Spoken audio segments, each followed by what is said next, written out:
Welcome to Chillin' 101. We hope this video helps.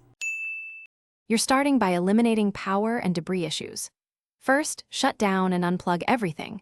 This prevents shorting and isolates the keyboard. While it charges for 15 to 30 minutes, gently clean around the keys to dislodge crumbs that block contacts. Once done, power on and test the keyboard.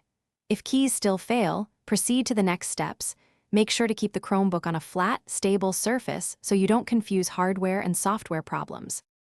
Now you'll isolate software causes. Sign into Guest or another account to see if the issue is profile-specific. Extensions or settings can block keys. Next, open Settings and verify keyboard layout and function key mapping so keystrokes aren't remapped. If that doesn't fix it, perform a hard reset by holding Refresh plus Power. This reloads firmware-level controllers without erasing data. After the reboot, test typing in a text field and note which keys, if any, remain unresponsive. Finish with decisive actions.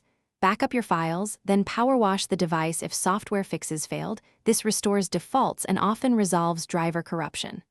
Also check for Chrome OS updates and apply them. Firmware fixes sometimes restore keyboard functionality. If keys are still dead, it's likely hardware.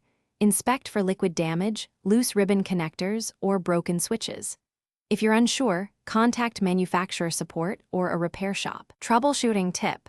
Test with an external USB keyboard to confirm it's a built-in keyboard issue. Thanks for watching. Consider subscribing if we helped you.